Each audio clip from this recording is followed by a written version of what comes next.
Welcome to episode 243 of the official Gamestitch Podcast. I'm one of your hosts, Ryan Walton. As always, I'm joined by Dan Reamer. I'm the other host. Host number 2. Not just for today, like for always. Or host number 1/1. 1/1. That sounds like one of one, though. I'm okay being one of one. I could just go. I could just leave. You'll just do this podcast.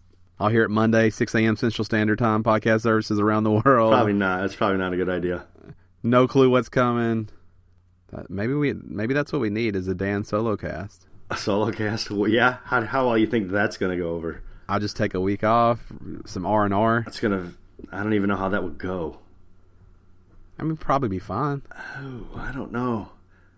I've done one episode totally alone. It was a train wreck. Yeah, and the thing is you kind of have your shit together a little bit, but when it's just me and my thoughts, and I just get to rambling, there can be some crazy shit that comes out, and some not socially acceptable shit that might come out, or morally acceptable, possibly too. Not as PR, not as PC. Yeah. You're the check to my balance, so to speak. Oh, okay.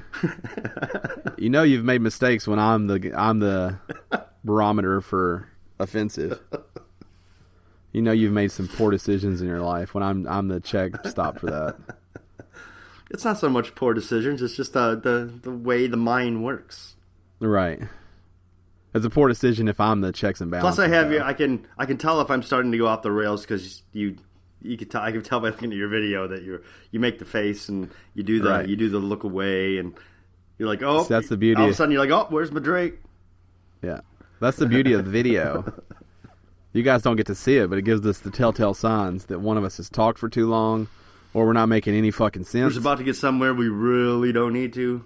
Right. Or shouldn't. We don't use, and it's all done through the eyes and body language. We don't do hand signals. Oh no. There's no hand signals. We should work some hand signals out. I'd like to have some. What are we, the fucking...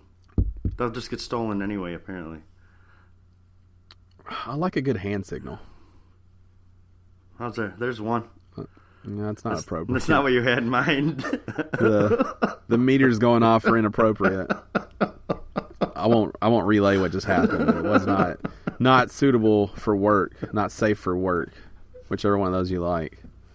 It would have had to be blurred out for sure. Oh. Not to be fair, I think it was doing it fast enough that it was blurry to start with. Should be easy. Yeah, I don't know. I'm not sure how that works. Let's jump into it. We got a lot to talk about. I'm going to go first because mine is less video game and more video game related. Yes. So I'll start with a few games I played. That damn Hot Shots Golf / Everybody's Golf. Still love that thing. Still playing it pretty often. And a ton of Rocket League. They had their full swing for the Rocket League Championship Series and Rival Series, so I'm all jonesed up about that. Can't get enough. Going for that banner. Oh yeah, that sweet Season 5 banner. It's got a dragon on it. I'm like, why is there a dragon on this? I don't think dragons when I think Rocket League. I don't either, but maybe trying to get some of that. Maybe they're trying to start it. Maybe it's something they're trying to start. That Game of Thrones love. Yeah. Crossover. Maybe a Game of Thrones car. Maybe it's a fucking dragon. Could be. Yeah. Hot Wheels already did it. They did a Game of Thrones one? No, but they had one that was a dragon years and years and years. I was a kid. I loved Hot Wheels growing up, but they got off the rails. Yeah. Like, Hot Wheels used to just make cars. And that was cool because you would go out and try to... I remember trying to find the Ferrari Testarossa. You want the car that you love, right? Or cars that you love. But then, like, they're like... It would be a mouse or, like, a fucking spider. Yeah. Or it'd have rockets on it. You're like, what is this? I'm still going to buy it, but what is it? Yeah. But, yeah, buying the cars that you loved was the best. It's still, like, even as an adult... Because I collected Hot Wheels for so long... and I don't anymore. But when I'll go down the Hot Wheels aisle and I still look for cars that I love. Like I'll still grab a Volkswagen Beetle if I see one, or a bus, or like if I see my car, I'll buy that because I'm an asshole. And I think it's sweet to have a mini version of the thing that you own.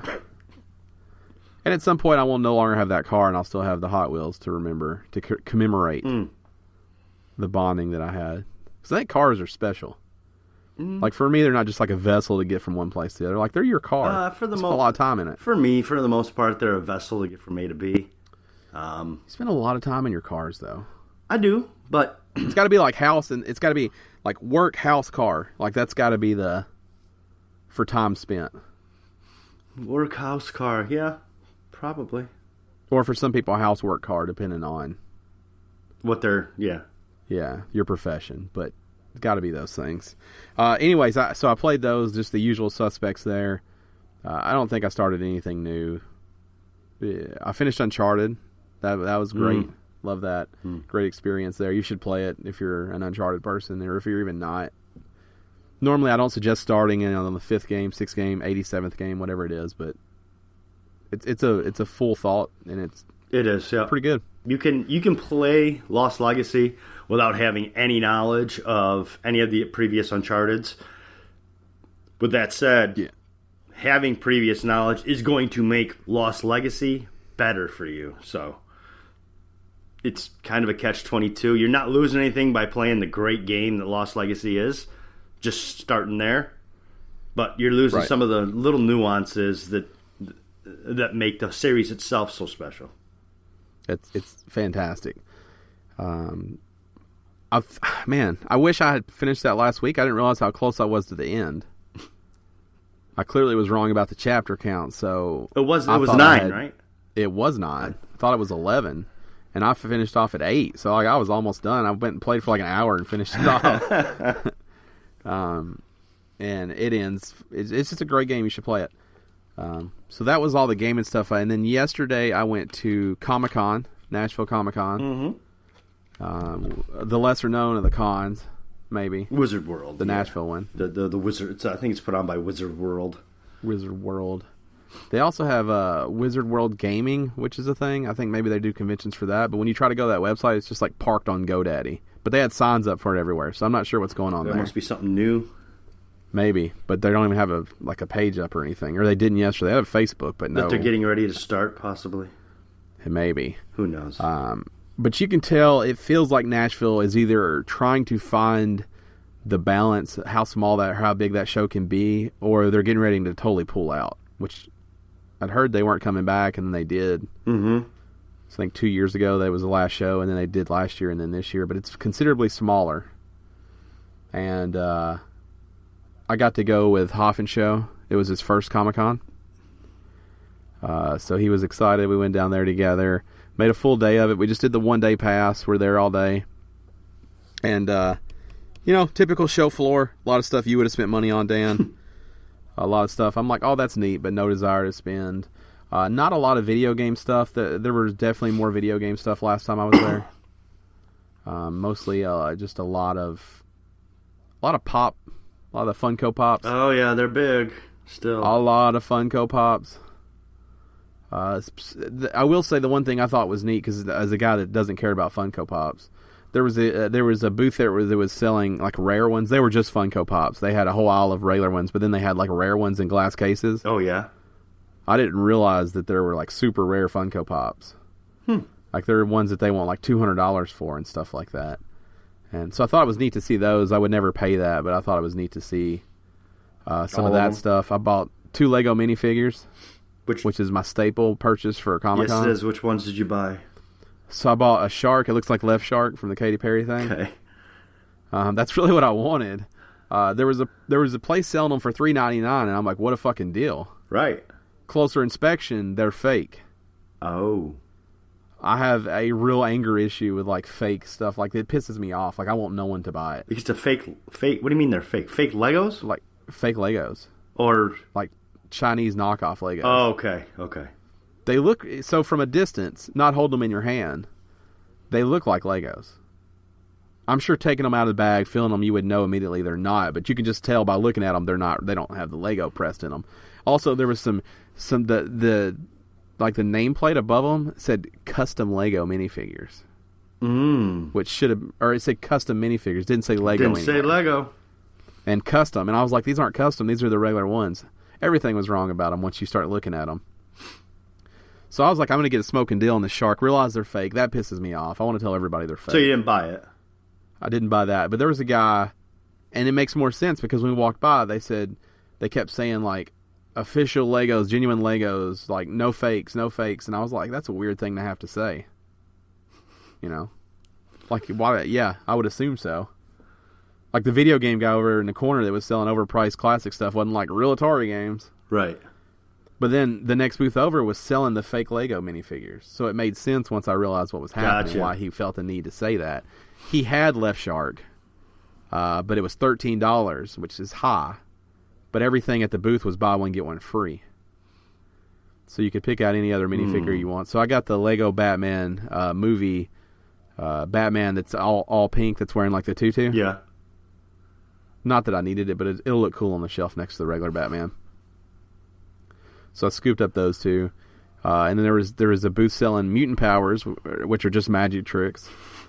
And I love magic. I buy into magic. I know it's fake. I know that there's a gimmick behind all of it, but I love magic. Like, I love that stuff. So I bought that kit and was excited about it. And those are the only two things I purchased. Went to a couple panels. Went to an awesome voiceover panel with Sandy Fox and Lex Lang. And I want to give a shout out to Lex Lang who having like a super porn star sounding name. Yeah. Kind of Sandy Fox too. Kind of two porn star kind of names. They're kind of they're good names. I don't know if they're porn star names. I would call them stripper names. Yeah, maybe. Lex Lang though, it sounds for sure like maybe porn. Lex Lang. Yeah. Sandy Fox does a ton of stuff, a lot of anime. She's also the voice of Betty Boop, which she did, was pretty on point. Which I assume it is when you're Betty Boop. It should be on point. Yeah, you should probably do that right when that's your job. Right. Yeah. And then he does absolutely everything, all kinds of different voiceover work. He does a lot of video games. He was in Battlefront. He's played Batman in some of the animated stuff. When everybody else was busy, I guess. He does that, kind of pick up that for a few episodes on some stuff. And then does a lot of video game stuff with Crash Bandicoot series. He was Neo Cortex. But he did a voiceover class. It was incredible. It was fun. I like that stuff. I'm interested in that stuff. So it was really neat to be in there. Shout out to them, who will never listen to this podcast. Sweet shout out to two folks that'll never know it. But it was a lot of fun. I think there might be some pictures. They took some pictures and put on, I think, their Instagram or Twitter. There should be a group shot that has me and the show in there. Oh, yeah? Are you guys easy to pick out or not really? I don't know. I don't know the answer to that. There was probably 30 people in the picture, but it was a selfie that he took, over the top behind him. Yeah. So I don't know. I couldn't see the picture to know. I'm not even sure that I'm in it. What's the guy from Dragon Ball, Goku? Yes. There was a Goku behind me. Oh. If you could see Goku, I'm directly in front of Goku. And Hoffenshow is somewhere around me. He wasn't directly beside me, so I think he might have been back and to the right a little bit. Maybe right beside Goku. I don't know. I'm not even sure his name's Goku. It's Goku. I don't watch the Z. It's Goku. So that was a fun class. There was some other video game stuff that was interesting. I met a local indie game developer that was a really cool guy, David Corrigan. Digital Hero Games, I believe is his games. But the really cool thing is it's called a Grand Old Game Room, and it's a Nashville arcade and pinball expo that he does, or Pinball. Pinball. He gets together a bunch of machines, sets them all to free to play, and then lets everybody come in and just play them until 3 o'clock in the morning for 3 days straight. And I'm going to try to go down there and do some stuff with him, maybe some content for the site. If nothing else, try to go play some games. But he was very cool, and it's local, and maybe we can do some fun stuff. But that was pretty much it. I mean, for all of Comic Con, there wasn't much. No, it definitely has gone down each year. Now, I didn't go last year. Right. So I can't speak to that. But every year has just been less and less. And I can't tell, like I said, if they're trying to find a balance that works for Nashville or if they're just getting ready to pull out. Man, remember that first year? So good. So good. Maybe it's because we had never been to... Maybe. It could be. But see, I'd already been to E3 though, and I still thought it was great. No, had you? Yeah, I'd already been. You had already been to E3 when we went to the first Comic Con? Yeah, 100%. I still worked at GameStop when I went to E3. Yeah, that's right. But it, the show floor itself has never done anything for me because I don't buy a lot of that stuff. Right. But the panels were fucking home runs the first year. Bruce Campbell, Henry Winkler. What's the wrestler guys? Daniel Bryan. Daniel Bryant. Yeah. Great. We did go to some good ones. I went to that creepy guy who showed how to make action figures. Yeah, that one you went didn't. to. Right. The voiceover class there was awesome too. I don't know. Did you go to that I went to that one. With a guy that played Max Goof? Yep, we talked to him afterwards a little bit, actually. Yeah. Yeah, still waiting on that interview. Yeah. Well, but yeah. Just hold your breath. It'll be fine. Right. It definitely has gone down in scale. Like, I looked over the whole list. They have what's called entertainment, and then they have, I think, creative or something like that. They have two different kind of panels. And looking through all of them, there's like 3 things I saw I really wanted to go to. Just definitely has changed in scale. Speaking of Bruce Campbell, when he was at Comic-Con, right. I was listening to a podcast this week, and they were talking about I think it was one of Evil Dead 2, I think. But they were talking about one of the guys is like a writer and stuff for movies. And he's like, well, no, I've been places with, different cons and different conventions and thing with Bruce Campbell.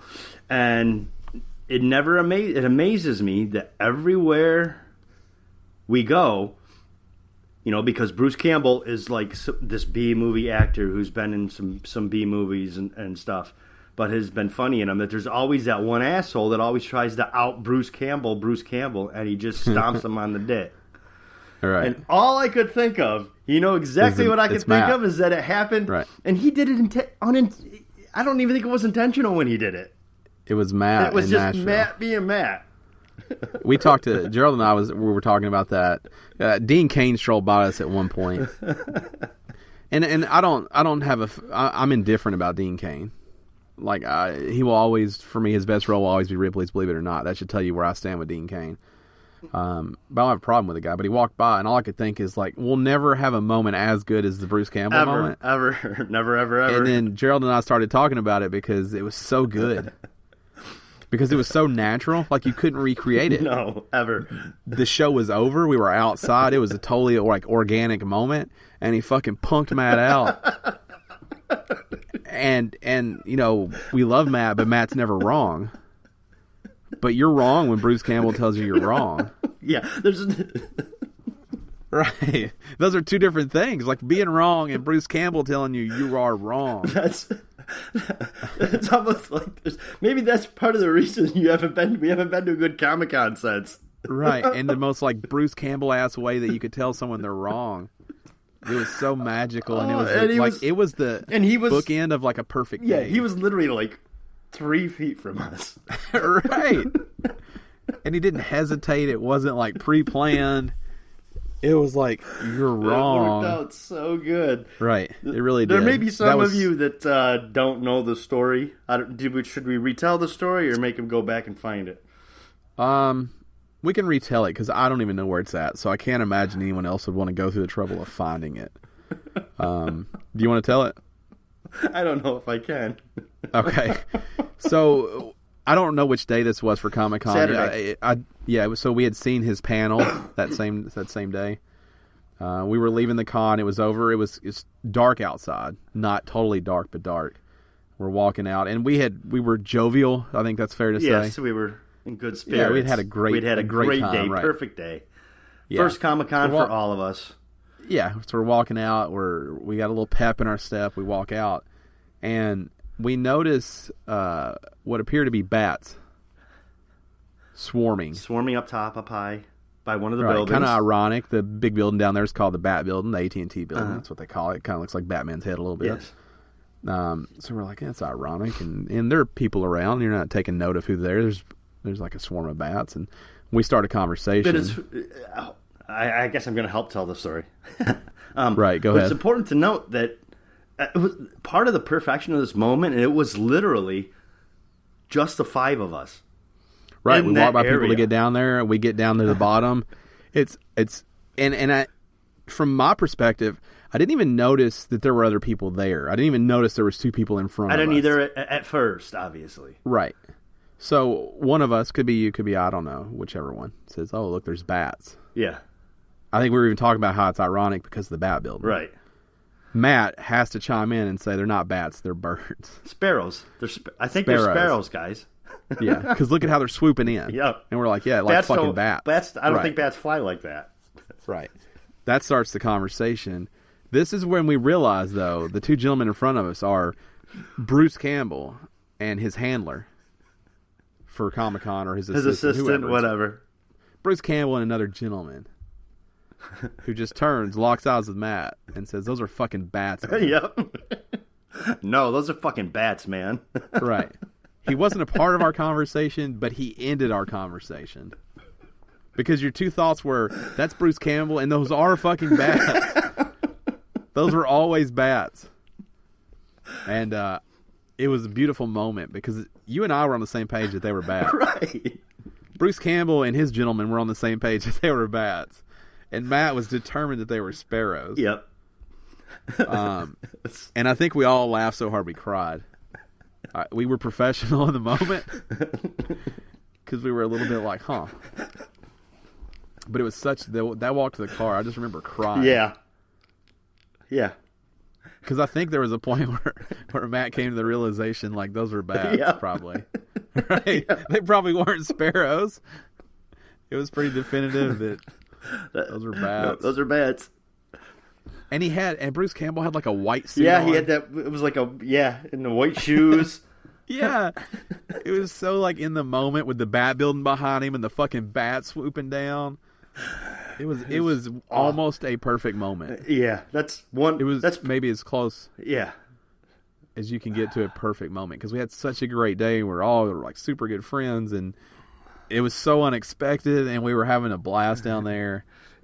It was so good. Yeah, we thought we were hot shit. It was somehow the perfect end to that day. Oh my gosh, it was so good. But you're right. Maybe it has ruined all cons. Because that moment could never... Dean Cain could have been like, y'all trying to grab some lunch? Right. And to me, it still would not have been as cool as that night and the way everything went down. Because it was just so... It was so good. It was such a exclamation mark on the end of that day. And my favorite part is, because we had all just come out of the building, Bruce Campbell had to know that we were people who had wandered around the con, and he just had no fucks to give. He was like, don't give a fuck who you are, you're fucking wrong. Right. Those are fucking bats, man. He just went like Sam Axe on him. Right. But he wasn't loud. It was just very like assertive. Yes, assertive. Like, those are fucking bats, man. But he did. He looked Matt right in the eye when he told him he was fucking wrong. Right. It was that sometimes you just know your beat. It was very checkmate. Yeah. It was very checkmate. It was like, yeah, you win. Also, love your movies. Yeah. So, it was great. I wish I could have seen the look on our faces when we realized that was Bruce Campbell that turned around and was like, Total no, confusion. You're wrong. Total confusion. On all of our mouth open. Because I was so focused on the fact that those were definitely bats. So when he turned around and said it, I'm like, what's happening? Right, because I can still remember it in my head. I remember looking at Matt, he's saying, no, I don't think those are bats. I'm pretty sure they're just sparrows because of the way they're swooping. And I was looking at them, and all of a sudden, I hear this voice that I recognize.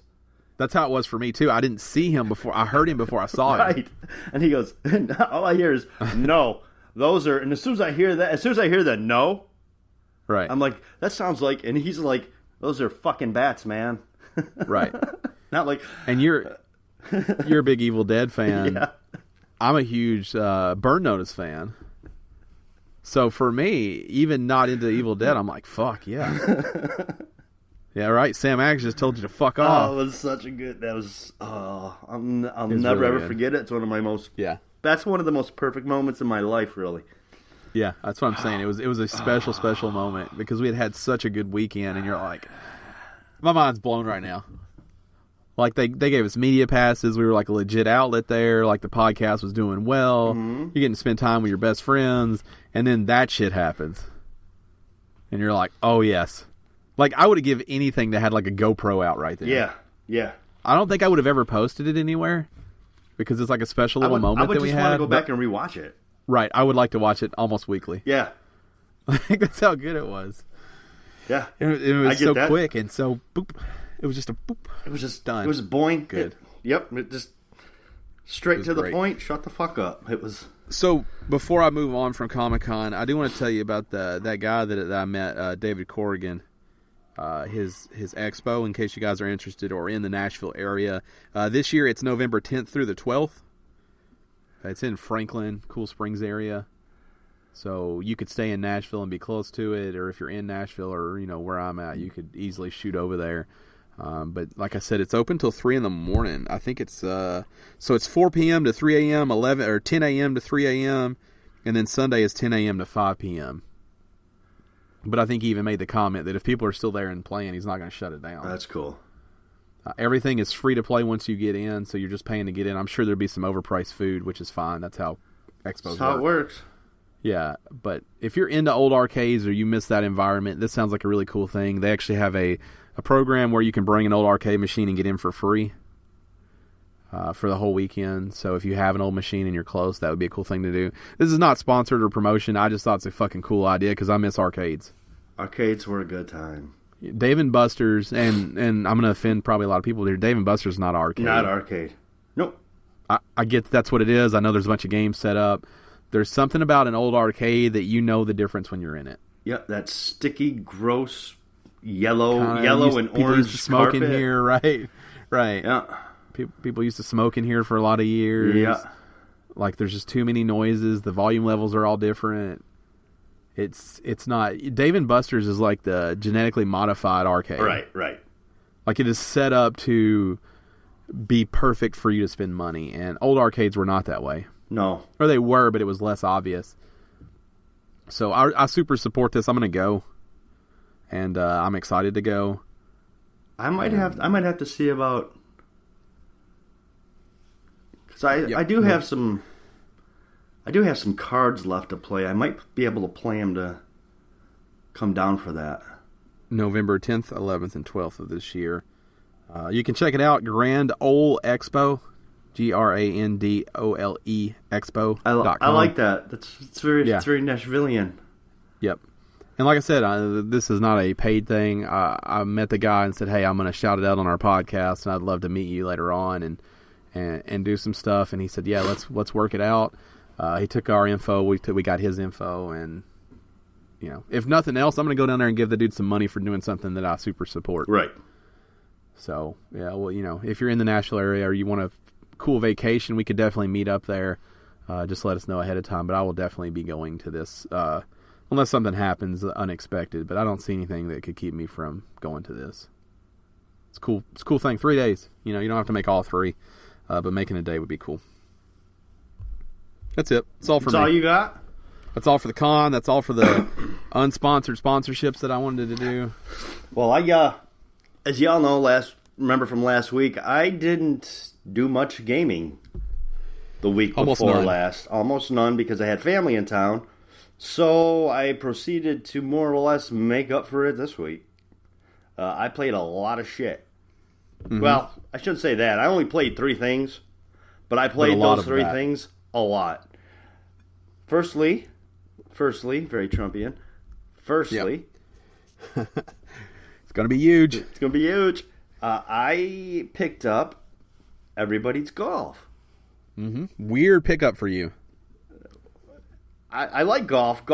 Of the sports games that I like, the golfing ones are usually my favorite. I would describe you, though, as anti-sports. Games. I'm not real sports. I know you watch real sports. Anti-sports games. I don't like sports games. Right. Everybody's Golf is just... I said it last week. I thought I was going to pick it up because it just looked like it was just a good, fun time, and that's exactly what it is. Just run around, playing golf. I don't have the cart yet or any of that stuff. Mm-hmm. But just looking at all the different things, and it's got the minor RPG elements to it, where you level up your clubs and you're looking for stuff that's buried in the sand because you've got a new item. You got your hidden boss characters that you're fighting. So it's just a good, fun time. The golfing is super simple, super easy, but when you perfect it, you feel like a god. Mm-hmm. And I can't really... If that's what you're looking for, then you need to pick this up.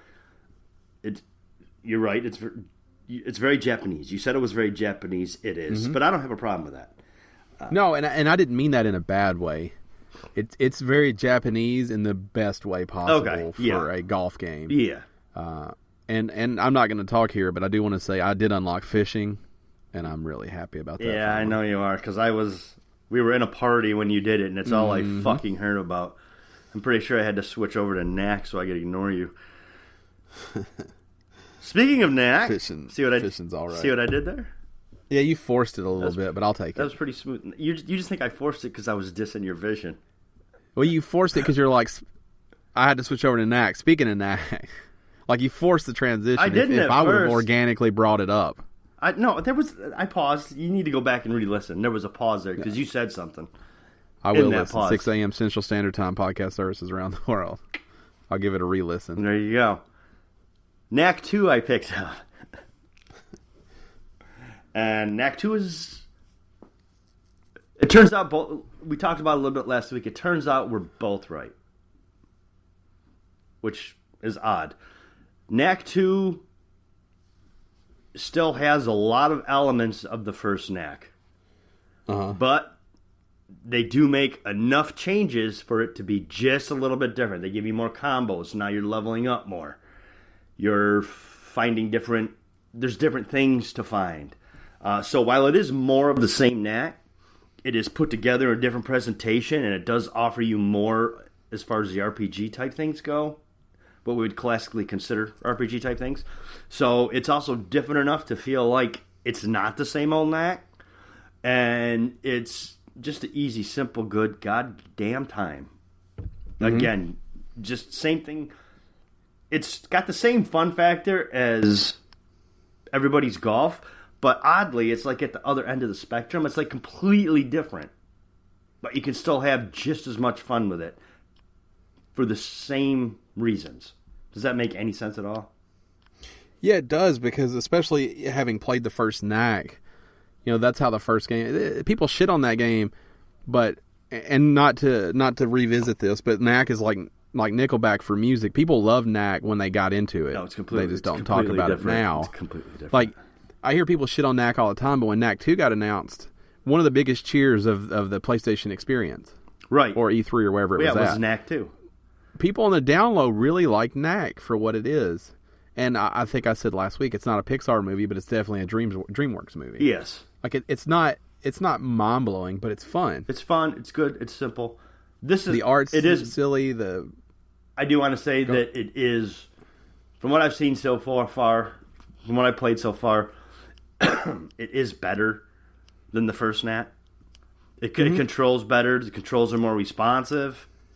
The camera isn't quite as wonky. It's getting good reviews, too. And it is getting good reviews. And, the last thing I played this week, finally, and completed the first episode, I might add, is Life is Strange Before the Storm. Now, you guys know how I feel about Life is Strange. I love this. I love the first game. I went into this with no expectations because for the first Life is Strange, there was a major... I'm not going to spoil... I guess I could probably spoil at this point, right? It's been 2 years. I mean, maybe not, though. Okay. I'm not going to spoil for it. But there was a major mechanic that was actually the main focus of the game. Mm-hmm. That... Because you have a different character, that is gone in this. It's a different character. That mechanic isn't going to work anymore. So this is really just more of a day in the life of sim type thing. It's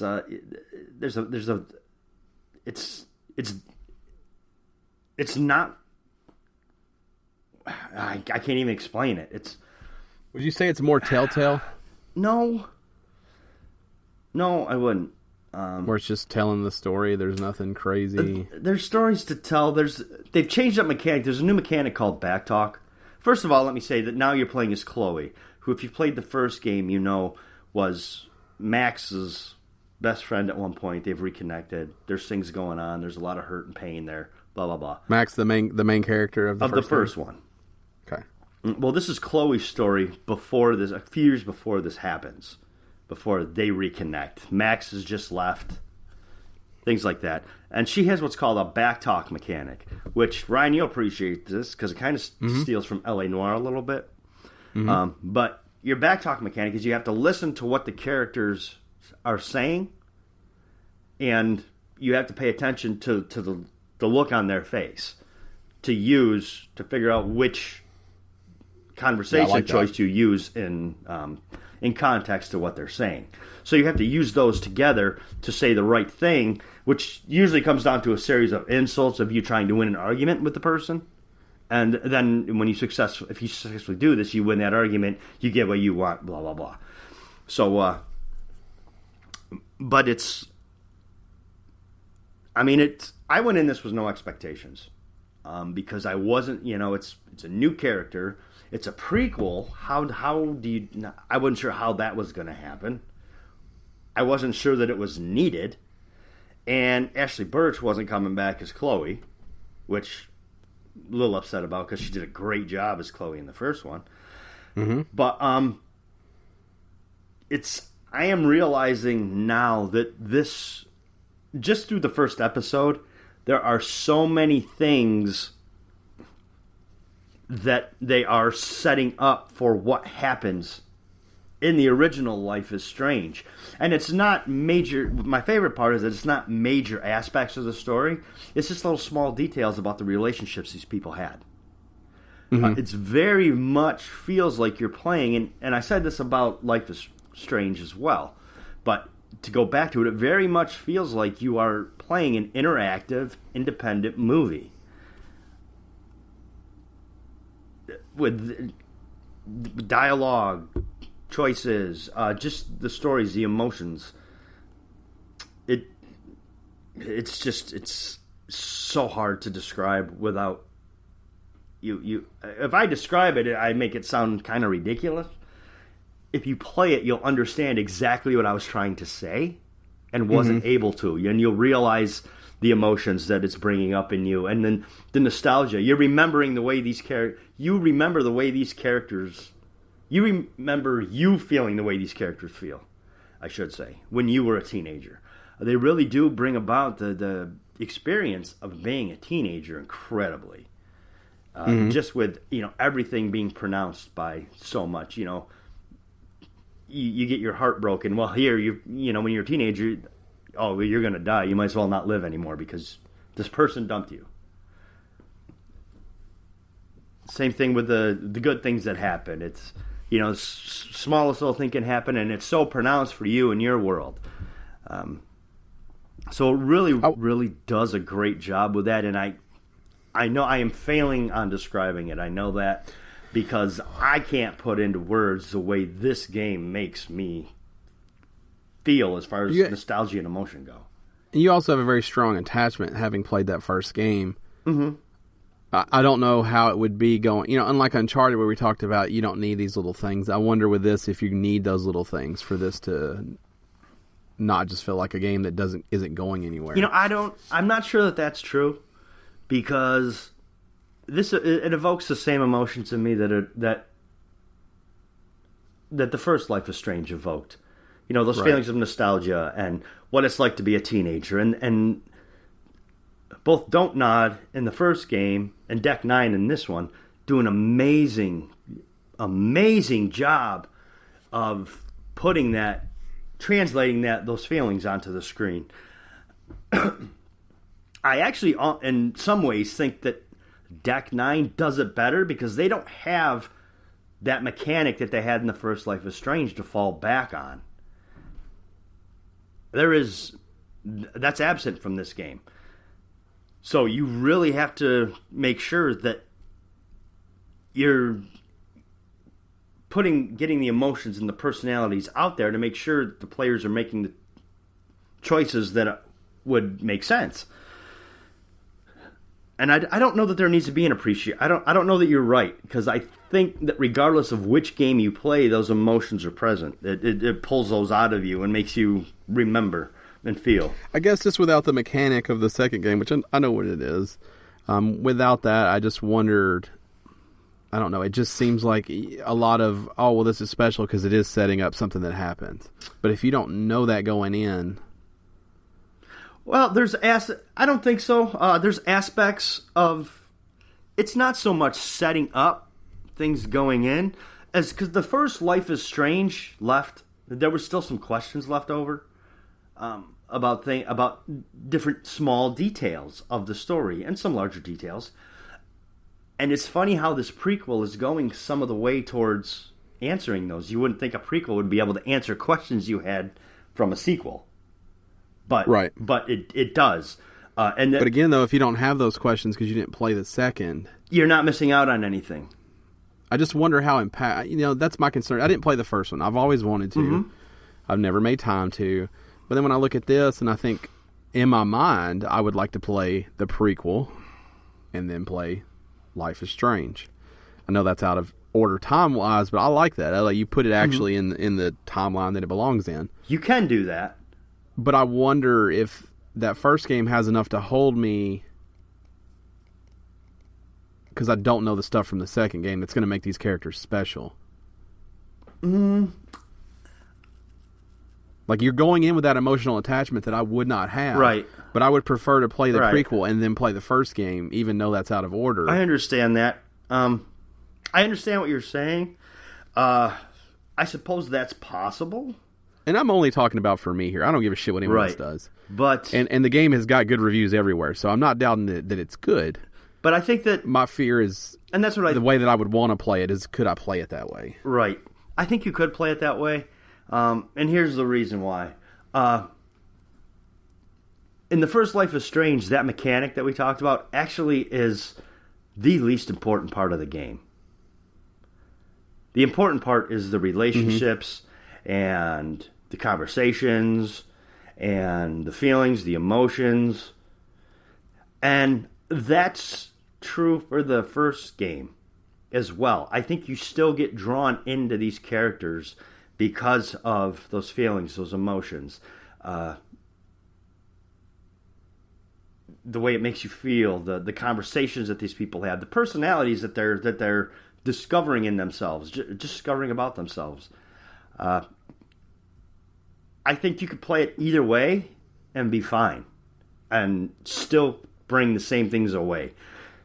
And that's the problem, is when we talk about games, we traditionally talk about those mechanics and those kinds of things. These are set up more to act as, in my mind, I should say, they are games, but they draw emotions out of me and feelings that I've never had in any game. That they affect me in a different way because they're like those independent movies that I love so much and grew up on. So I think you can enjoy the entirety of these stories regardless of which way you play. If you play Life is Strange first, you'll get answers questions when you play Before the Storm. You'll have questions that will get answered. From what I'm saying, if you play Life is Strange Before the Storm first, there will be questions that you will then have answered in Life is Strange. The difference is, regardless of which way you play it, there's different questions you're getting answered. Right. So, I don't think that would be a problem.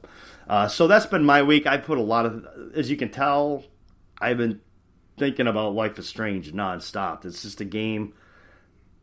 These games stick with me. Don't Nod and Deck 9 and the Life is Strange series is just phenomenal to me. The first episode was it took me about 2 hours, 2.5 hours. So there's going to be 5 episodes. So you're looking at a 10, 12-hour game, all said and done. Right. So I think it's going to be a little decent bang for your buck. Now, I did obviously purchase the deluxe edition, so it cost me a little more. But I don't think you can go wrong with this series. Interesting. I still got to decide. I do want to play. I've wanted to play Life is Strange. I've had it forever. It's one of those that just keeps getting pushed down. But I'm sure at some point there'll be a dead period where I start going through things, and that's when I want to play. And I just was thinking about it when I saw. Well, as soon as it was announced that this was a prequel, I was like, it would be neat to. I've never done that for a game. I've always wanted to. I've always wanted to be able to play a game that had a prequel and start with the prequel. Mm-hmm. Because typically I play as it's going along and the prequel comes out after, and I'm like, well, shit. Yeah. I would love to play a game in the correct order for a timeline, and it would be a neat one to do it on. I just wonder if that first game is going to lose me and make me not want to play the second if I don't have some of those things those questions, those foreshadowing, those things. Yeah, I think you'll have different questions. Yeah. Is the thing. Yeah, so it would work in reverse. I'm sure the second game would answer questions for me, whereas the first game's answering questions for you. Yes. Or putting pieces of a puzzle together. Not necessarily questions, but they do it so well. It's just little details that, in life there's little details that just not you. Why is this way? Why did this happen? That kind of thing. That's what the game does. And it fills in those little details. And you're like, oh, that makes perfect sense. Yeah. Yeah. So. That's cool. And I did get to play a morning D&D, so that was nice. I want to really quickly say I did find that picture from Comic Con with Lex Lang and Sandy Fox. I am visible. You are visible? I am visible. I retweeted it, so you can find it on my Twitter at Podcast Ryan. I don't see... So, Hoff and Show, not visible. Really? You can see his forehead with glasses on top. Goku, you can see his hair. You can see my face. Yeah, that seems right. Right, you can see my face. Also, if you didn't know this was Comic-Con, you would be like, what the fuck is happening? Because there are people who are dressed up. But it was the kind of group... you never know what you're going to get out of something when you put 20 people in a room, 30 people in a room. Right. It was a really good group, though, as far as participating. Nobody was, shy or nervous. Everybody just went for it and had fun, which is what you want in that kind of class. Yeah. Or workshop, I think they called it. But, yeah. And we made a peace sign because they asked us to, not because... The peace sign is not something I use. Right. But I'm also not that guy that's like, I'm not going to do a peace sign because I'm too cool. I mean, I'll bust out a peace sign if somebody asks. I'll get it's it not done. a go-to. Right, it's not a go-to for me, but I was happy to do it. So it's not your go-to. Right. So check that out on Twitter. Like I said, those guys do classes, and if they're in your area and you're interested in voiceover, I would feel good to suggest them as a viable option. I thought it was very informative. I've never seen anyone break down how to make money at VO. Yeah. And they didn't talk dollar amounts, but they showed you more or less the pie and how it's spread about in the different kinds of VO that exist and different voice acting that exist. And I thought that was super cool to see. Because you might be into doing movie trailers but have no interest in doing cartoons. Those are separate. You can do that. Right. But if you want to get rich, probably isn't your thing. What, VO? Yeah. I mean, just voice acting, you're probably not going to get rich. The elite people probably do. Oh, yeah. Nolan North, Kevin Conroy. Yeah. He was there too. Unfortunately, his panel was at the exact same time as this one. Oh. Because I think his panel was like 25 years of Batman or something like that. Yeah. And I would have really enjoyed to go to that. But, sometimes you just got to make a decision in life. Sometimes it comes down to choices. You're right. I would like to have heard his stories, but also I am interested in voice acting and VO work, and I thought it would be neat to see this. And I wanted to see how it compared to the one that you and I went to. Before, because I thought that was really neat too. Yeah, but it was cool.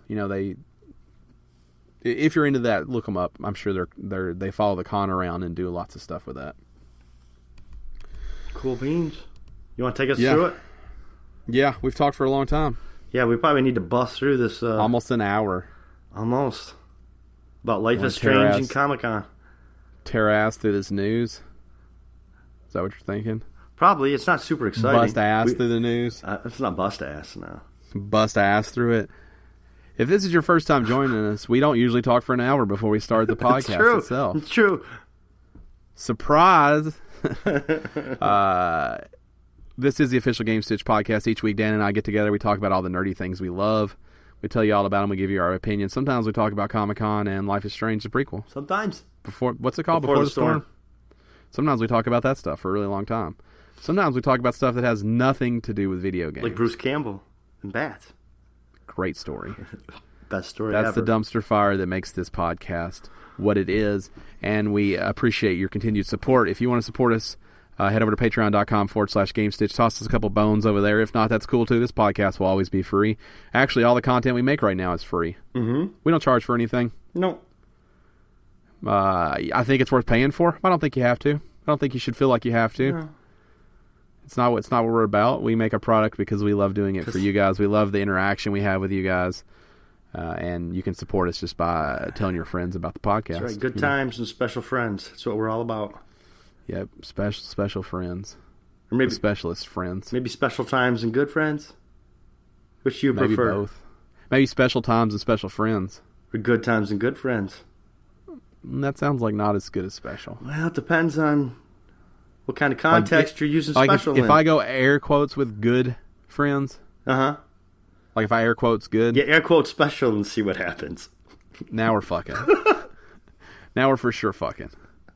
Head over to patreon.com/games. See, look at our rewards. That's not what I was goals. thinking. Special friends? Yeah. Yeah, you're touching in places you don't normally touch. Special friends. Yeah. I don't think people say that anymore like that. No? The way you're using it. No. No. Are you using it like slower friends? That's one way you could use it, yeah. No, I think people special means like we're definitely Netflix and chill. Oh, yeah, that's not where I'm special. But she has a that's boyfriend, so we don't talk about it. That's hanging out. She has a boyfriend, so we don't talk about it. No, that's hanging out. Special friend. That's a good friend. What's a good friend? Like maybe he's married, but you still hang out. Like it's a good friend. It is hanging out, though. Definitely. It's when you're doing something shady, out. right? Yeah. Right. If you want to hang out with us, patreon.com/GameStitch, and we don't mean sex, or maybe we do. We don't. We don't mean Netflix and chill. I didn't just offer sex for money, if that's what you're asking. It kind of sounds like you did. It sounds a lot like prostitution when you break it down. What I meant was you could support us and we could hang out because we offer a Google Hangout tier. Not hang out, right? Right. There's no quotes around it. Jeez. You guys are perverts. Everybody listening is a pervert. And thanks for being here. Thanks for being our perverts. 6 a.m. Central Standard Time, podcast services around the world. We love perverts. Well, let's jump into the news. Okay.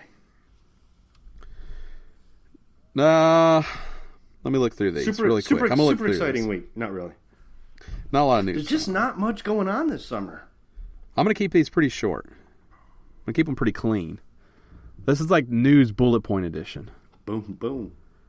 Nintendo still doesn't think VR is a viable option. Yeah, I put this. Is that fair to say? I wanted to get your take on that because I know you love VR and you love Nintendo.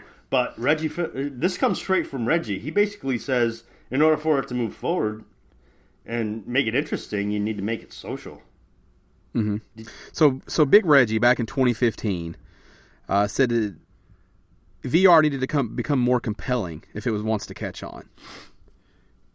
Nintendo hasn't spoken a lot about VR since then. Well, Variety's Entertainment and Technology Summit, he spoke there, and VR came back up again.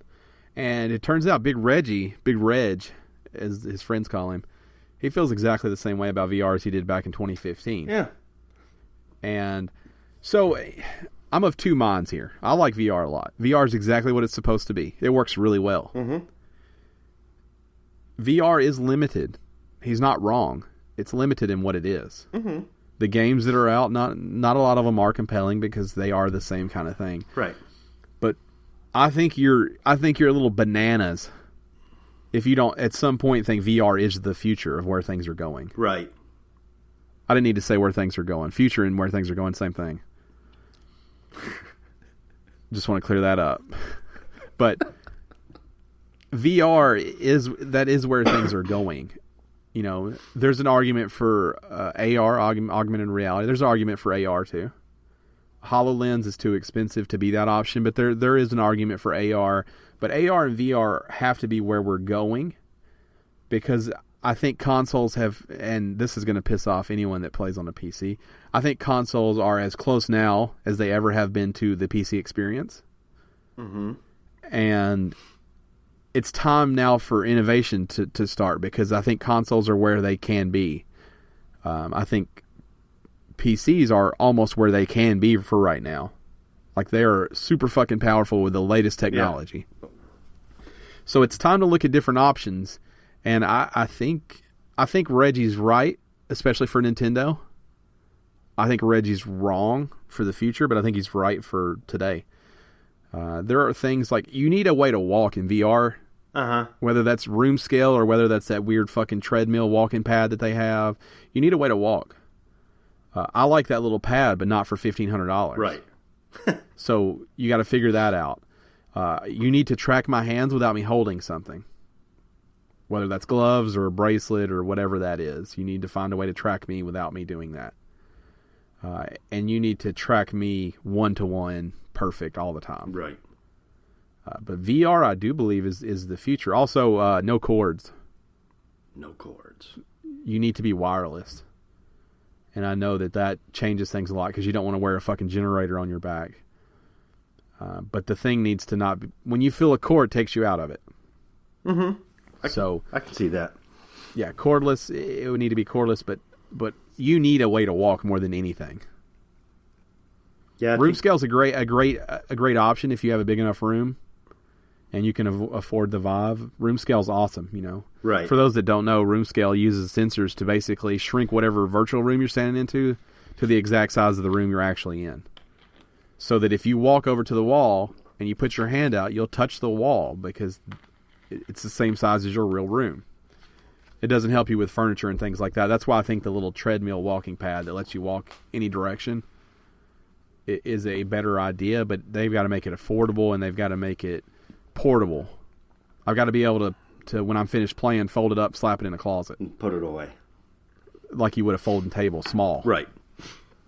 I just thought this was an interesting story. Reggie's not wrong, and it's very smart for Nintendo to not get in the VR game. And that was the question I had for you on it. Do you think that that's the right... You obviously answered it, but do you think that Nintendo is right to stay out of VR for now, or do you think that they should be jumping forward with that? And you obviously think it's a bad idea. I do too. Stay away from VR for now. Perfect the Switch. You've got gold. You've got gold on your hands here. You found a gold mine. Make it the best thing it can be before you start moving into, for lack of a better term, a new gimmick. And VR has to get Oculus, HTC, and Sony have got to learn to work together.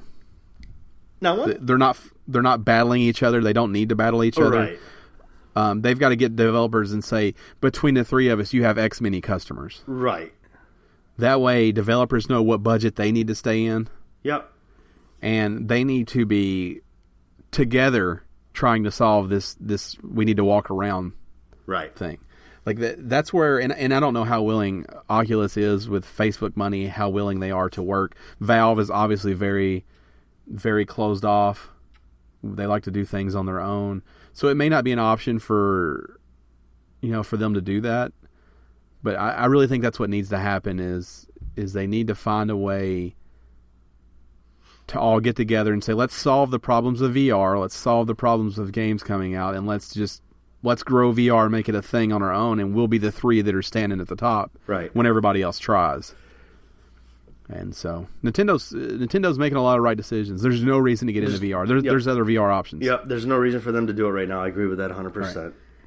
Right. And maybe for the first time ever, Nintendo doesn't even need a gimmick right now. No. They just need to make more Switches. Yeah, that's their gimmick. Yeah, like just make more because they're good. People want them. Mm-hmm. Shout out to Thomas, who bought the Splatoon bundle for his wife and blamed Gamestitch, which I appreciate. Uh-huh. I had a chance to play with him earlier in the week, and what happened, he was listening to the podcast with his wife, and we talked about the Switch bundle, which she did not know was coming out, but then needed after knowing it was coming out. Same way I felt after knowing it was coming out. I need that. Right. Those watermelon controllers are fucking rad.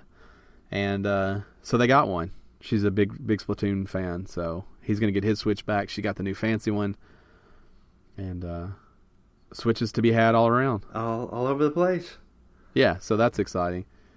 I like any time that we can make someone's wallet smaller through our banter and opinions. I'm a big fan of that. I'm not as big a fan of that. I don't like making you guys poor. It's not poor. I love when I love something and I can get someone else to try it. That I love.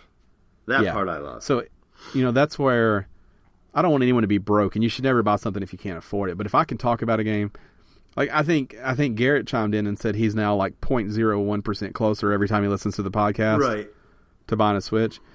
Like, I love that. I love that I can talk so passionately about whatever it is, or you can talk passionately about whatever you love, and people can be like, you know what, I probably should try that. I'm not sure that you give the best advice when those things are said, though. It's all genuine. I know. So, but I'm not steering anybody to buy something that I don't love. If you can't understand that it's me loving it and you might not love it, then you will once you buy a few things that I tell you that I love. Because I definitely play he will group of It'll games definitely that happen. is not for everybody. It'll definitely happen. But I love knowing that I love something so much that someone's like, I got to at least try it. Yeah. I got to at least roll the dice on it. This is obviously different because she had played Splatoon and had a Switch already. Oh, right. I'm taking credit for it either way. Okay, that's fine. So it's fine. I want those controllers so bad. I know you do. I hope they sell them separately. Buy them. They'll sell them separately. I can't afford another Switch just for the controllers. Don't be a pussy. I don't think that has anything to do with it. If you want it, spend the money. I don't have that fuck you money. That kind where you can just buy Ferraris and Switches. It's the same kind of money. No, they're different. I'm pretty sure there's a pretty big price difference there between Ferraris. Speaking of price difference, and the Switch. Speaking of price difference, Stop it. Mario's not a plumber anymore. You like that segue? That was the worst ever. That was as forced as yours was earlier. I just wanted to show you an example. No, it was not. It was a little bit. So this story's weird. Yeah. It's right up our alley, I think, though. That's why I put it on here. In a recent update on Nintendo's Japanese site, Mario's bio has been updated. Now, I want everyone to understand, this is coming straight from like a Google Translate. Right. So some of this is going to come off a little Japanesey. In also the best way possible. Like, this write-up makes me kind of happy. So this is in reference to Mario and his bio. You want to read it, Dan? Or you want me to read it? All around sporty. Whether it's tennis or baseball, soccer, or car racing, Mario does everything cool. Mm-hmm. As a matter of fact, he also seems to have worked as a plumber a long time ago. This is where everyone lost their mind. Right. They thought currently Mario was slapping a clock 9 to 5. Thought he was a plumber. Pipes. Right. Now, I think everyone's missing the point of this write-up. The key. The best part of all this. Mario does everything cool. Yeah. How is that not the best line of this entire write-up? He doesn't do it well. He doesn't do it great. He does it all cool. He does everything cool. Like, which to me means he's just a badass when he does everything. Like, he does it cool. He can race cars. He can play basketball. But does it mean he's super cool when he does it, or does he just do cool things? He does it. He does it cool. He does it cool. Okay, I'm just wondering. Mario does everything cool. So let us know what you think about this. But I think the people who still thought he was a plumber are crazy. There's no way any respectable plumbing company is going to keep anybody on staff who's missing this much work. You know what? Once a plumber, always a plumber. I'm sure he's still licensed. Yeah. But he's missing way too much work. Oh, he's missing work. Yeah, he might not be with the union anymore. He might just be on his own working part-time. Hey, Jeff, I know that I was supposed to work tomorrow, but Peach got kidnapped again. So I'm not going to be able to make it in. I might be out all week. And at some point, boss. They've had it. It's like, look, fucking Mario, don't even worry about it. We're going to mail you the last check. Don't even worry about it. Yeah, go save your girl. Go race your car. Whatever it is you got to do. Go be cool at everything you do. Yeah. because we got clients waiting. No hard feelings. So clearly that's what happened. He got let go because he probably pulled a couple no-call, no-shows. 3, to be exact. Yeah, Princess got abducted, didn't have... Sorry, I've been running all morning, just got her bag, didn't have a chance to call you. And it's like, no, we're tired of this shit, Mario. Yeah. Look, Luigi comes in every day on time, doesn't bitch, doesn't moan. Does he, though? Yeah, Luigi definitely... Luigi's still a plumber? Yeah, 100%. And he's bitter as fuck, too, because Mario just hangs out. Yeah, I don't know, he was stuck in a haunted house for how long? He took a LOA. Oh, is that what it was? Yeah, it was scheduled, it was fine. It was all fine. It was all fine. Why is Mario so short? I can't answer that. He's like belly button height on Peach. I know. I think we know why Peach is into Mario, though. Because that nose. That nose. That hat. Man, and I will say, he's got a fine head of hair under that hat. Doesn't have to wear that hat. He does, no. He's got a good-looking mop under there. But he does wear that hat. And he's sporting a porn stash, which you can never get enough of. Yeah, that Tom Selleck stash is powerful. It's a powerful mustache on Mario. I do like that. Because not everybody can pull off a nose and a mustache like that. But he does. He's iconic. Not a plumber, though. Not a plumber. I can't believe this is a thing that people are like losing their really minds upset about. That he's not a plumber. Yeah, he was a plumber in like one game, like the first Mario Brothers game. Yeah, they even talk about it. Like in the first game, they visioned him as a construction worker. Yeah, but he was fixing Donkey pipes. Kong. Well, no, Donkey Kong. Oh, in Donkey Kong, yeah, he was. He was like a construction worker. Really, the second game, Mario Brothers, is when he was a plumber. Right. Mario's is whatever you need him to be. Yeah, he's... Sometimes he plays professional soccer. Sometimes he plays golf. Sometimes he races karts. Sometimes he does everything cool. Or maybe always he does everything cool. He always does everything cool. Mario does everything cool. But he hasn't laid pipe in a long time. We don't know if that's true or not. I just want to be clear on that. Mario, that's what the headline should read. Mario no longer lays pipe. That's clickbaity. That's clickbaity. That's super clickbaity. Moving on. PlayerUnknown's Battlegrounds reached 1 million concurrent players on Steam. It's a lot. Huge deal here. It's a lot. They also announced that they have sold over 10 million copies for a game that's not even out yet. That's a lot too. So this is great. So it passed Dota for concurrence. Obviously, for that day, it hit 1 million. I think Dota was at 725,000, something like that. Not the most concurrence of all time. That still is held by Dota, which got almost 1.3 million. Yep. I got to think, though, that PUBG is going to pass them. Eventually, I think so, yeah. Yeah. Of course, Dota's been out for a long time, but for PlayerUnknowns to still not be out, you got to think it's going to pass. Now, what I really want to focus on here is, what do you think about PUBG, the name, PUBG, the abbreviation people use? I understand it. Yeah, I don't like it. You don't? Why? I'm typically not a fan of these things, but for some reason that one bothers me. PUBG, I don't know. It makes me think of not that game. Would you rather say PlayerUnknown Battlegrounds? Yeah, I like that. Every time you say it? Yeah, I like that better. PUBG is fine with me. Also, and people, probably not a popular opinion here, why isn't it just Battlegrounds? Because PlayerUnknown wants his name in it. Clearly he doesn't. It's unknown. If it was like Travis's Battlegrounds, you're like, that guy likes himself. He wants his unknown name in it. If it was Hideo Kojima's just Battlegrounds, you'd be like, I get it. That guy loves himself. PlayerUnknown is the name his screen name that he's known for, so that's the name he wants to use. That's the name he wants to be known for. But his real name is out there too. Well, it is, but no one knows that. People know it. Well, yeah, people know it, but people don't. They're not. Not everybody knows it, and not everyone's. But I know it comes from the beginning when it was, all this. I think it was like an Arma mod or whatever it was. Yeah. Don't send in corrections for that. I don't care. Armada? Arma mod? It was a mod for something. Arma D? Get that D. Armageddon? Armageddon on. Armageddon. Remember Armageddon? Remember how good that was? Yeah. Back then. Not good now. Okay. Yes, I remember how good it was back then. Or Liv Tyler. Ben Affleck, and he's got the animal cracker on her belly. Yeah, I do. I do remember. It's a great movie. Bruce Willis. Bruce fucking Willis. It's the first movie that I ever saw Bruce Willis die in. Spoiler alert. No, it's fucking... I don't think so. It's still a spoiler. If you've never seen Armageddon, that movie was just totally screwed up for you. It's fine. My animal cracker scene didn't mess it up. A great scene, though. Liv Tyler, what happened to her? She hasn't been in anything since Lord of the Rings? She got that Lord of the Rings money. Is that what it is? I don't know. Her dad, Steven Tyler, like, she probably didn't have to work. Yeah. I don't know. Plus, I mean, Armageddon was really good. Well, she did a few things after that, but not much. Ben Affleck.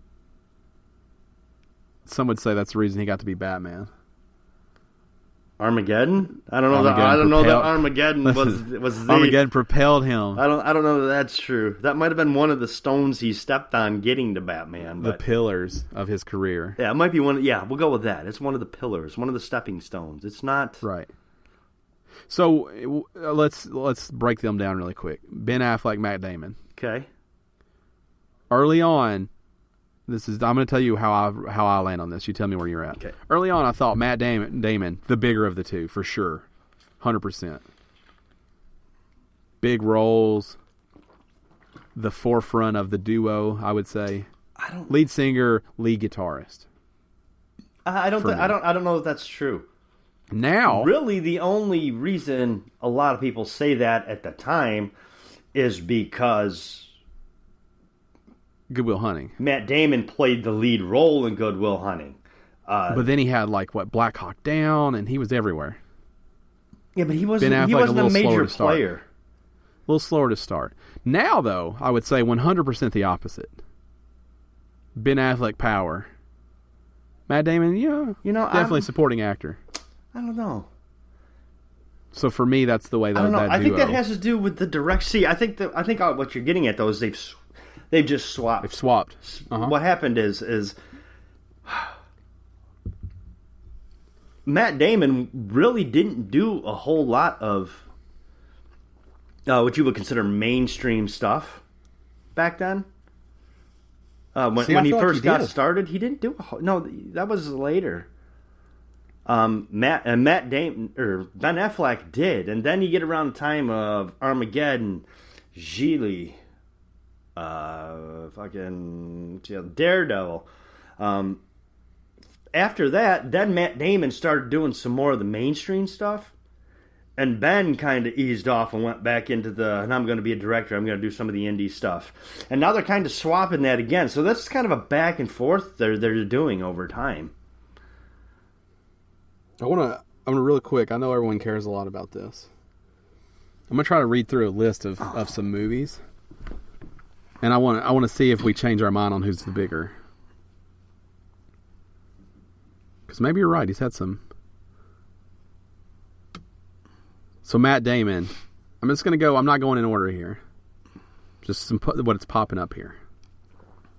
The Martian. Mm-hmm. Good Will Hunting. The Bourne series, The Departed, Saving Private Ryan, Elysium, The Talented Mr. Ripley, Rounders, a young Matt Damon, Ocean's 11, Interstellar, Green Zone. I'm not going to keep going. We bought a zoo. Mm-hmm. See, some of those are mainstream, some of those are more independent. What you got to remember is a lot of the older movies that you know of now. For example, what was the one that you gave with the young Rounders? Rounders. Everybody has seen Rounders. Everybody loves Rounders. It's a classic. Rounders wasn't big then. Rounders wasn't a big deal. So let's do Ben Affleck. Gone Girl, Daredevil, Pearl Harbor, Gigli, Jersey Girl, Armageddon, Dazed and Confused, Chasing Amy, Runner, Paycheck, Reindeer Games, Dogma, Boiler Room. Mm-hmm. He's just not that into you. I'm skipping a lot here. I'm just scrolling, though. Smoking Aces. That's about all that I feel like we need to read of his. So of that list, Mm-hmm. Who do you think's bigger? I would say neither one's bigger. You think they're I the would same? say they're both bigger at different times. Because I think if Let's settle this. I think if you go back, you'll find that a lot of those, when Ben Affleck's big, is when Matt Damon's doing a lot of indie stuff, and vice versa. So obviously, whoever's doing the mainstream stuff that is making theaters is the one that's going to be bigger at the time. I don't think that you can specifically say that any one is bigger. I think that I would say that Ben Affleck is definitely the one who's lived his life more like a celebrity than Matt Damon. Mm-hmm. But as far as more power, I don't know, one, that's relevant, but two, that's a fair comparison to make. I think you're constantly seeing them flip flop. So let's do it the only way we can do it. Money made. Money made. I mean, I think we can all agree the only way that you can ever really know. Well, this is going to go to Ben Affleck. So my first thought is going to go to Ben Affleck. Ben Affleck has made $105 million net worth according to Go Banking Rates and Forbes. Okay. And Matt? Matt Damon. Let me get over here. I want to be correct about this. Matt Damon net worth, according to Celebrity Net Worth. So we're going to get two different answers here. Okay. Both of them, same result. According to Celebrity Net Worth, they have Matt Damon as $160 million. Really? Sounds high. So let's keep it apples to apples. Forbes has Matt Damon at $108 million. Still more. Confirming, though, what you said, that neither are more powerful because they're within... They're within 2 million of each other. 2 million when you're talking hundreds of millions of dollars. Almost nothing, right. So, interesting. Let us know who you think is more powerful. Podcast at Gamestitch.com, or hit us up at Twitter at Game_Stitch. Maybe not which is more powerful, just which you like better. Who cares? Talk about them. They're good people. Maybe not Ben Affleck. Who do you Maybe like better? I don't know. I really like Boiler Room a lot. I really like The Martian a lot. Okay, we're not basing it off of one movie. Like, over a general... No, that's how I do my things. I think I like Matt Damon more. I think I do too. And I'm going to give the unfair reason. It's because I think Ben Affleck may have some demons. Like, I think he might not be a great person. I think that my thing, I said it before, I think Ben Affleck has been affected more by the celebrity aspect of being in Hollywood. I mean, he married and divorced J-Lo and Jennifer Garner and always... More fun to hang out with? Ben Affleck. Probably. But Ben Affleck's probably also going to get your face beat in. For 100%. And Matt Damon's going to kind of hang out. You're going to hang out on a balcony overlooking the ocean and drink some wine. You're 100% waking up with Ben Affleck going, where are my keys? With Matt Damon, you're definitely like, that wasn't as exciting as I you're thought in the it was guest gonna room, be. and it's fine. Right. Everything was fine. Breakfast is on the table. I've got We Bought a Zoo playing, which is fine. That's a whole different experience. A good one. They're both good But experiences. different. It depends on what you're in the mood for that weekend. But definitely power couple, though, the two of them. Yeah, together? Oh, yeah. 100% power couple, yeah. Here's the thing. What do you think a night is like when them two just go out together? Weird. Really weird. I think they just sit down going, well, we took two different paths, didn't we? Like, you drank your path, and I made We Bought a Zoo. Not a bad movie, also, I want to say. No, I like that movie. I like We Bought a Zoo. I know it sounds like I'm talking a lot of shit about it, but I kind of like it. I like We Bought a Zoo. When he's sitting in when he sits in the cafe telling stories about their mom. Uh-huh. It's good. Yeah, it's a good movie. It's good. Sweet. It's touching. It's going to pull on your heartstrings. Yeah, Ben Affleck ain't making that movie. No. Has he ever Pearl even Harbor been in a tearjerker, rom-com?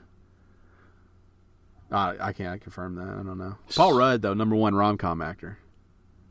I think that goes to Matthew McConaughey. No, no way. I bet you Matthew McConaughey's been in more. No way. I bet he has. Next week. Listen, teaser for next week. Next week we're going to go Matthew McConaughey versus Paul Rudd. And it's a tough one for me because I love them both. So get your thinking caps on. Not versus, just who's been in more rom-coms. Yeah, I want to reverse them, though. You want to reverse them in life? Same thing we just did. Money-wise? Well, that's always where it ends. That's McConaughey. 100% McConaughey. But, man, Paul Rudd. I bet he's been in more rom-coms. No, I bet. Find out on next week's show. It depends on what you define as a rom-com. We'll define it together. A specific... We'll get a comprehensive list. Okay. And maybe Hoffen Show, I know you're listening. You make the best list. Maybe you sort it out if you have time. Don't take time away from the family. But maybe you put a comprehensive list together of rom-coms each has starred in. And we'll start there. It's a short segment, though. We're only going to be able to spend like 5 minutes on it next week. Yeah. Not the 30 minutes we just spent on rom-com. an impromptu. See, I think you're confusing Matthew McConaughey with that guy that was in Sweet Home Alabama. Those are not the same guy. No, I'm not. I can name 3 off the top of my head that Matthew McConaughey's winning. Next week. 3, and that's without even thinking about this. Without looking at IMDb. 3. Save the battle. 3. I've seen like 20 that Paul Rudd was in last year. No, you haven't. Paul Rudd makes way more movies. He doesn't do rom-coms. You're drunk. It depends on what you're calling it. Right okay, a rom-com is a movie that's considered funny where the romance of that movie is the main I know how it works. theme of the story. It's not like... I know how it works. Like, you can't go with like... it's like that fucking Tina Fey movie that he's in where like she's like a school teacher or something. Yeah, that one. That would be a rom-com. It's a fucking rom-com. Yeah, that is, yeah. He's got 100 more just like that. Not 100, no. McConaughey's... I don't think he's been in that many. McConaughey's doing blow and beating his chest at a dinner table with Leo. Doing Lincoln commercials, which I love, by the way. They make absolutely no sense to me whatsoever. Oh, they're so good. They're good, but they make no sense to me whatsoever. Yeah, they're bizarre. Speaking of bizarre, Rockstar is bringing back L.A. Noire, but not in the way that you probably hope. They're remastering it for the PS4, the Switch, and the Xbox One. Really? That's the big news of that story? That's part of it. This other see, they're doing it wrong with the rest of this news. So they got features exclusively for the Switch. There's blah blah blah, lots of reasons to play it over there. PS4, Xbox One for the One X and the PS4 Pro. It's going to run at 4K. Blah blah blah. Going to look better. It's a great game. You should play it. But they're also, this is the part you're referring to. Mm-hmm. I'm not as excited though. Rockstar will also release the first VR title, its first VR title based on the game. L.A. Noire, the VR case files, which are the existing case files from L.A. Noire, but they're all VR'd up. VR'd up? The reason it's not exciting is because they're doing it exclusively for the HTC Vive. Got it. Why segment your player base? Why keep people from being able to buy this? Because you're not going to make enough off of it to justify doing it. Then you're going to say, oh, this wasn't good for us to invest in VR. Don't do that. If you take something with 3 legs and then you cut 2 legs off and you're like, you don't walk well, it's no shit. That's what they're doing here. It's exactly what they're doing here. I had 3 legs, now I have 1. I'm a little wobbly. So that's what I think about that. Earlier when I said Nintendo was doing it right, Rockstar, you're doing it wrong. But they make money. They do make money. Apparently, I think they need. Might have that fuck you money, by the way. They do, for sure have that. That might be. And they're definitely doing blow and beating their chest at the table, like McConaughey. 100%. The Hauser brothers. Definitely doing blow, beating their chest. I don't have that on record. I have nothing to back that up. There's an assumption that's being made. All right. Right. It doesn't actually Fair enough. indicate their cocaine problems. I don't want to be sued. They got a lot of money. You don't know if it's a real problem, by the way. They probably don't do cocaine. There you go. I winked. They probably don't do cocaine. He did wink. Yeah. I saw him wink. It's the beauty of the video. I think that's good enough for the news. Yeah. I think that about covers it. Yeah. So let's wrap it up with my favorite segment. It's my turn, which makes it my favorite segment. Favorite. Ryan loves talking about himself. It's true. Love talking about me. It's Gone But Not Forgotten, where we reach back in our gaming past, we dust off an old classic, we tell you about it, hope you watch videos of it, hope you, maybe if you can get a hold of it, you play it.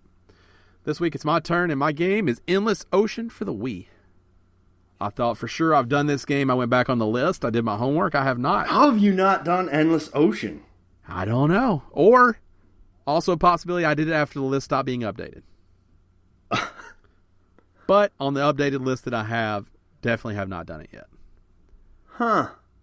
Yeah, I know. That's what I thought too. There's another, which I'm not going to do this week, that I thought, no way I haven't done this, also not on the list.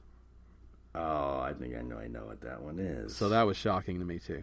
So Endless Ocean, I would dare say that 13 people played it, and somehow Nintendo made a fucking sequel to it. We're not talking about the sequel. We're talking about the first Endless Ocean for the Wii. The Wii proper, not the Wii U. It came out in North America January 21st, 2008. I don't think that's true.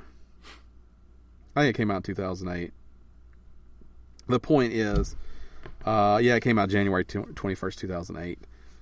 The point is, it's an underwater ocean exploration game with no time limits, no poking, prodding, no telling you what to do. You just go underwater or swim and look at the endless ocean. And it was so good. Yeah, you've talked about this game quite often. I'm into being underwater. I'm into relaxing, go anywhere experiences. And this game had all of that going for it. It was incredible. Almost sad that it was stuck on the Wii. But it wouldn't have mattered if it came out on every platform. Nobody still would have played this game. So it was incredible. Obviously, I've played better underwater games since then, but it was a time and place, and the music is like the most relaxing music of any game I think I've ever played still to this date. Very zen? Very zen. Like, good enough that one of those songs is one that I have on my phone. Oh, wow. Yeah. So, I like the music for that game. Very relaxing, very, it centers you, some people say. Mm-hmm. I've never said that because it sounds like a douchey thing to say, but I like the music for that game. You find your center? Endless Ocean 2 was a lot more loading screens. You dive in this area, you go to the other area, it has to load. Bigger map, but I didn't like the experience as well. So, but shout out to Endless Ocean for the Wii. Probably doesn't hold up. You probably don't still have a Wii. Right. But you could watch 5 to 10 minutes of gameplay and see what that's about. And you probably... Second game also, sharks attacked you in the second game. So you didn't have quite the relaxing experience. Not as zen when a shark attacks you. Unnecessary for what that game is trying to do. It wasn't water combat. Like, it was just about relaxing and being under the water. Right. And I got a fucking shark attacking me and it flashing bright red when it bites me. It's like, yeah, I know, asshole. Because there's no blood. It just flashes. Right. Because it's Nintendo. It's Nintendo. Right. Totally unnecessary. Great game. Endless Ocean. Check it out. If you have a Gone But Not Forgotten for us, make sure you hit us up on Twitter at @game_stitch using the hashtag GBNF. Gone But Not Forgotten. GBNF. GBNF. Follow us on Twitter. I'm at Podcast Ryan. Check out that picture I tweeted from Comic Con. Dan is at Shirtless Dan. Almost had a stroke. You almost did something. You can find Gerald at Hoff and Show. Maybe your heart stopped. Dramatic pause. Also, I couldn't remember what your Twitter name was. I figured that was probably what it was. You were about to say my old one, right? For so long, yeah. I love to mess it up sometimes. Gamestitch is at @game_stitch because we couldn't get the real one. So check us out on there. Follow, subscribe, whatever people do on there. Retweet. We're not very good at that. We're trying. We're working on it. Yeah, we're fucking trying. Get off our back. We're working on it. Also, if you're really good at social media, like really, really good at it, and you want to work for free, you can do ours. Hit us up. Probably not on Twitter, though, because we won't see it. It's time for shout-outs, Dan. I don't think we had any shout-outs this week. All right, so if you subscribe at the shout-out Twitter tier. Wow. Shout-out Twitter. Tier. Over on patreon.com/GameStitch. We'll read your shout-out. Anything you want to say, as long as it's not too terribly offensive. The key to this whole thing is if you don't send one in, we make it up for you. Mm-hmm. So I'm going to keep Thomas as very sincere. Okay. Thomas lives in Texas. Obviously, Texas had a lot going on. So just well wishes for everybody in Texas. And it's cool to see America come together. Yes. The U.S. has been very... I saw a picture, and I know it's all bullshit and like uplifting stuff, but I saw a picture of like a huge line of people, like 300 people in a line. And it says, this is Texas. Guess what they're in line for? And, people are thinking like, food or water, but those are volunteers in line to know how, like, for someone to tell them how to help. Yeah. It's very cool. Yeah. So, well wishes to Texas and Florida. Obviously, probably going to get hammered too. Yep. As a matter of fact, that's Garrett's shout out this week. Yeah. I did see him. He did post this I did see him post it on Twitter. It was not to us, but I'm going to take it. It's everybody down in Florida. Be safe. Stay safe. Stay safe. Or stay safe. Stay safe. Right. If that's your thing too. Buckle down. Get through it. Yeah. We're here for you.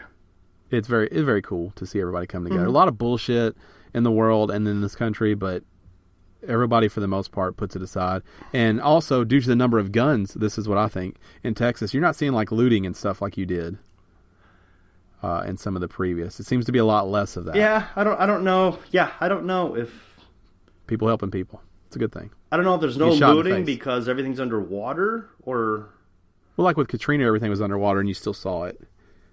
So I like to think we're in a better place as people, but probably just more guns. In Texas. Like, go ahead, steal my VCR. I'll shoot you in the face. Probably what's happening. But very cool. Is anybody going to get shot for stealing a VCR anymore? Does anybody have a VCR anymore? I do. That's fucking old school. I don't have a VCR anymore. Yeah, I have one. Because we should have done. You know why I have it? What? Because I can watch. The only way they ever released the untampered with original Star Wars trilogy. Oh, I have blah, blah, blah. I hate this shit. Was on VHS. Don't be one of those people. And I have it on VHS. So. What people? One of those film snobs? Untampered with Star Wars people. I'm one of them, though. Have you seen the real Star Wars? Don't be one of those people. I don't do that. I'm just... But that's why I have a VCR, so that I can enjoy them the way I like to enjoy them. You know what would have been great? I don't give a fuck what other people do. You know what would have been great. I don't give a fuck what you do. You know what would have been a great idea. I only give a fuck what I do. Stop talking so I can tell you what would have been a great idea. What's your great fucking idea? What's your I have two great ideas. Great fucking ideas. One of these we might still do. So great is subjective, by the way. No, on this it won't be. Okay. I'll scrap the one. I'm just going to give you the hard and fast, the good one.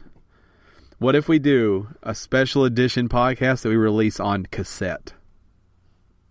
How the fuck would we even do that? Don't worry about the hows. Just know. How cool would that be? That'd be super cool. No one's even got a cassette player. I think I might, actually. But we have to record it old school. Limited edition. Like cassette. Limited edition cassette podcast. Yeah. Yeah, I'm down for that shit. Yeah, the cassette series. I'm down for that. Yeah, so I told you, great, right? I'm down for that. That is fucking great. Yeah, stay posted. Maybe you'll see that on Patreon because I would love to do a cassette series. That's gangster. That's gangster shit. Yeah, that's badass. Mm-hmm. I think that pretty much does it for us. We's all done. Episode 243 of the official podcast. Oh, Gamestitch also. Which official podcast? I mean, there's no unofficial Gamestitch podcast either. We should note that. We're the only Gamestitch podcast. But thanks for letting us do this for like 4.5 years. Yeah. Longer than that even. It's when you look at how long a lot of podcasts stay around, it's not this long. That's true. So that's because we're too dumb to quit and because you guys support us, and we appreciate that. So keep doing that. We look forward to it. We're going to do some homework on this cassette thing. Yeah, I'm down for that. This is how organic ideas happen. It's got to be handwritten too. Yeah, it's got to be like an old TDK or something. Yeah, exactly. Can you even find cassettes to do it? I'm sure you can somewhere. Yeah. If worse comes to worse, we'll just go to a thrift store somewhere and we can put tape over the... Oh, 100%.